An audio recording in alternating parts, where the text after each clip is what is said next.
25 বছরের শাসনের পর 7 বছরের যাত্রাতেও কি বিদায়ের সুর বাজছে? ত্রিপুরার জনগণ কি আবারও প্রস্তুত এক নীরব বিপ্লবের জন্য? একটানা 25 বছর রাজত্ব করার পরেও কমিউনিস্ট নেতৃত্বরা ভাবতেই পারেননি যে 2018-তে ত্রিপুরার জনগণ তাদের বিদায় জানাবে। তারা তখন অষ্টম সরকার গঠনের স্বপ্নে বিভোর, আর সেই সময় রাজ্যের মানুষদের মনে গড়ে উঠেছিল পরিবর্তনের স্বপ্ন। অবিশ্বাস্য হলেও সত্যি, 2018 সালে রাজ্যের জনগণ এক বিশাল ধাক্কা দিয়ে সেই কমিউনিস্ট সরকারকে সরিয়ে গড়ে তুলেছিল বিজেপি আইপিএফটি জোট সরকার। এটা ছিল কেবল এক দলকে সরানোর ভোট নয়, এ ছিল এক নীরব প্রতিরোধ। কারণ দীর্ঘ শাসনের ফলে কমিউনিস্ট নেতারা জনগণকে গুরুত্ব না দিয়ে নিজেদের রাজ্যের উত্তরাধিকারী ভাবতে শুরু করেছিল।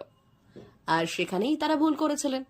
জনগণ মুখে কিছু না বলেও বুঝিয়ে দিল তারা সময় মতো নিজেদের সিদ্ধান্ত জানাতে জানে। কিন্তু আশ্চর্যের বিষয়, মাত্র 7 বছরের মধ্যে সেই একই পথে হাঁটতে শুরু করেছে বিজেপির বহু নেতা নেত্রী। কেউ দুর্নীতিতে অভিযুক্ত, কেউ নারী কেলেঙ্কারির ঘটনায় নাম জড়িয়েছে, কেউ সরকারি অর্থ অপব্যবহারে লিপ্ত। তারপর দলে নেই কোনো শান্তি, নেই জবাবদিহিতা, বরং এমন নেতা নেত্রীরা পুনরায় গুরুত্বপূর্ণ পদে আসীন হচ্ছেন। ত্রিপুরার বিজেপি এখন গোষ্ঠীদ্বন্দ্ব, দেশাহীন নেতৃত্ব আর সাংগঠনিক দুর্বলতার প্রতীক হয়ে উঠেছে। প্রদেশ সভাপতি নেই বছরেরও বেশি সময় ধরে, বহু মণ্ডলে আজও মণ্ডল কমিটি নেই। এটাই কি সেই দল যাদের হাতে মানুষ পরিবর্তনের স্বপ্ন দেখেছিল? আজ প্রশ্ন উঠছে, 2018 কি কেবল এক ধাক্কা ছিল, নাকি 2028 আসছে এক নীরব বিদায়ের ধ্বনি নিয়ে?